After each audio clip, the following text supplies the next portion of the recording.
Hi, my name is Professor Matthew Nichols, and today I'm going to be talking through triangle. Now, there's a lot of options out there, and there's a lot of different things we can explore, but today is just going to get our understanding to be a little bit better as we go through the basics of how to hold the triangle, how to produce a sound, and what kinds of things you should be looking for in your own playing. So, to get started, we need a triangle. I have a lot of triangles. Each triangle is different. Even if you were to purchase the same triangle model from the same manufacturer, each of the triangles that they would send you would have its own unique sound. That's because the art of triangle making is not an exact science.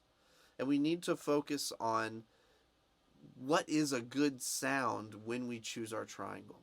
So I have small triangles, I have large triangles, and I have medium triangles. The average size triangle that we're looking to use in an ensemble is probably going to be designated as 6 inches. And that's going to be 6 inches on each side. That's opposed to a 4-inch triangle or an 8-inch triangle. Now, what it's made of is really up to you. Some people use steel, some people use bronze, some people have their own unique alloys. Today I have a Grover Pro, I believe they're bronze hammered, hand hammered triangles. This one's a great triangle. I love using this. I've had it for a while. Now, I can't just play the triangle with my hand, and I can't just hold the triangle with my hand. So we need to find what are we going to use to have the triangle be held. And what we generally use is a triangle clip. So this triangle clip I've had for a while, and the idea is that it has something that it can clamp onto if I want to clamp it to a music stand or a bar. You can also rest it onto a music stand. And then it has just a little slot under where I will put the triangle through. And I use monofilament or a fishing line to help reduce the amount of friction or contact that it has with the triangle. Now these triangle clips are great, and if you really need to, you can make a triangle clip as opposed to purchasing one from a retailer. One of my favorite things to do is go to your local hardware store like Home Depot or Lowe's. I like to buy a 1 or 2 inch spring clamp. And then what I do is I take the rubber protector on the back here and I pull it off. I cut the end off, and then I feed some. So what I do is I take one of the rubber protectors off and I cut the end off, and I feed just a couple of pieces of that fishing line through so that it gives me a little bit more protection in case there were to be some extra friction or if I were to use a larger triangle. But ultimately this works just as well. All we're looking is for something that can hold the instrument and produce as little contact as possible. So now that you have your triangle clip, you want to look at the sides of your triangle to determine how it should be placed into the triangle clip. As someone who plays as a right hand dominant person, I will make sure that the closed side of the triangle is to my right. If you're a left-handed dominant person, then you will make sure that it is the opposite direction. Again, we want to have the closed side closest to the hand that is playing. Now, for my hand, my non-dominant hand that I will use to hold the triangle, I'll take my hand and I'll create a C for clamp. And then I lift one finger and I turn it over like I'm holding a glass. And so I take this and I rest the triangle clip between the thumb and the middle finger. I can do this again not only with this triangle clip, but with this triangle clip as well. And all I'm doing is I'm resting between the thumb and the middle finger. This top finger is used to stabilize the clamp, and these back fingers are now available to help me if I need to quickly muffle the sound. If I were to hold the triangle like this, I'd have to use some other way to do it. So this is a quick way to not only hold the triangle stable, but also to be able to quickly mute the triangle. So again, we start our non-dominant hand, make a C for clamp, turn it over like you're holding a cup, place the triangle clip there. Now, the beater is the next important part. So we can't just use our hand. Typically we use a metal beater to strike the metal triangle. If we use a wooden drumstick, it's not going to give us as clear of a sound. Now, what kind of triangle beater do you need? There's a lot of them out there. Ultimately, it's your preference as to which triangle beater you choose. I have found that I enjoy a teardropped triangle beater because I get access to different thicknesses at the same time, but this is a more expensive option.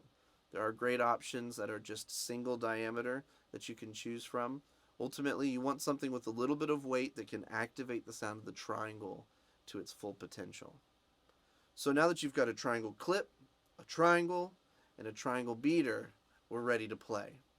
So just like with the tambourine, I want to hold the triangle up so that the conductor can see it and so that the audience can hear it, because if I hide it behind the musicians in front of me or behind my music stand, it's not going to have the clearest sound going out to the audience. So I want to hold it up high, and then I want to hold the triangle beater with my dominant hand.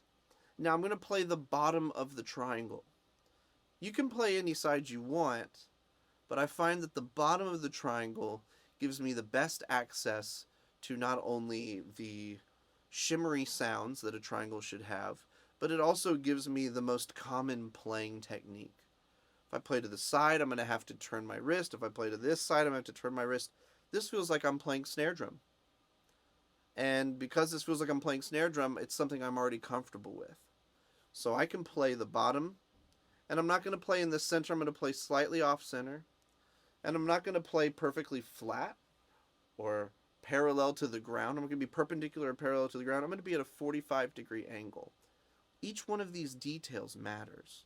And I want you to, while you're playing triangle, to experiment. What does it sound like if I play here or here or here or here?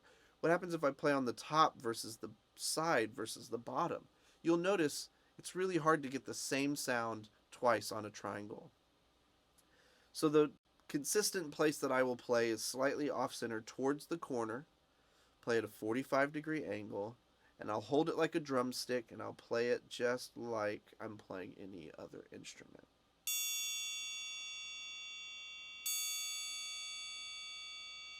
Now, if I want to play soft, I play soft. I utilize less of a motion. If I want to play loud, I'll utilize a larger motion. Sometimes I'll experiment.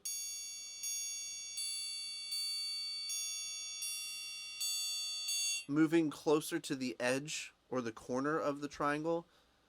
Find what's right for your triangle. What we're looking for in a triangle is not a single pitch, but rather a combination of overtones that are created because of the inconsistencies in the metal.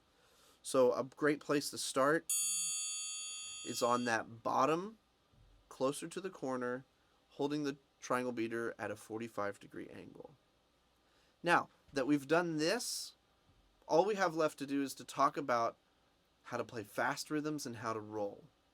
Now, rolling is not like how you would see people in the countryside ringing a triangle to get people to come back in for dinner. You don't need to swing it around in a circular pattern. That's going to create a lot of inconsistencies. Instead, because we're playing in this bottom corner, if I slide the triangle beater in just a little bit further and go closer to the edge, I will hit the top of the beater to the inside of the triangle. And because of that, I can alternate back and forth between the bottom and the side. Now that motion is very easily recreated just by going up and down. That's where I like to keep my triangle roll.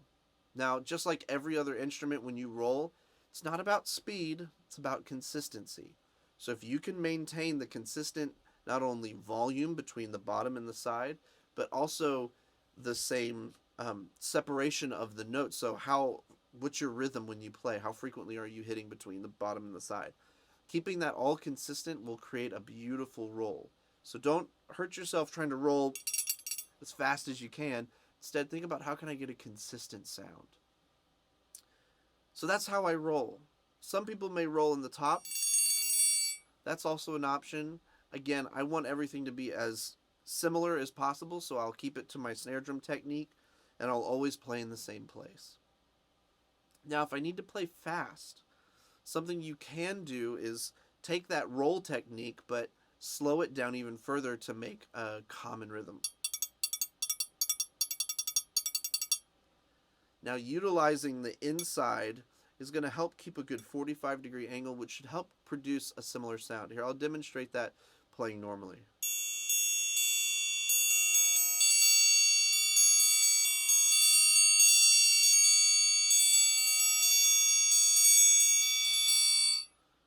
Being able to utilize the bottom as well as the inside of the triangle is going to help us be able to play faster rhythms. Another option that is commonly seen is to take 2 triangle clips and suspend it on a stand. And then from there you can use 2 triangle beaters to play the rhythm if it's too fast to play with just one hand. Both are great options. You just have to figure out what's going to work for you in your situation. Sometimes you have access to 2 triangle clips, sometimes you don't. But my hope is that between setting up the triangle in your hand, figuring out what triangle works best, and the triangle beater that you have, and then making sure that you're playing at a proper height as well as a good placement on the instrument, you'll produce a beautiful triangle sound for your ensemble. Now that's all I have for today's video. I hope you've enjoyed this and found something interesting. If you have any questions about this technique or if anything you're working on, feel free to reach out to me in the comments below or in my contact information. Otherwise, I hope this has been enjoyable for you, and I hope you're able to grow in your journey learning triangle, and I wish you all the best in your performance journey.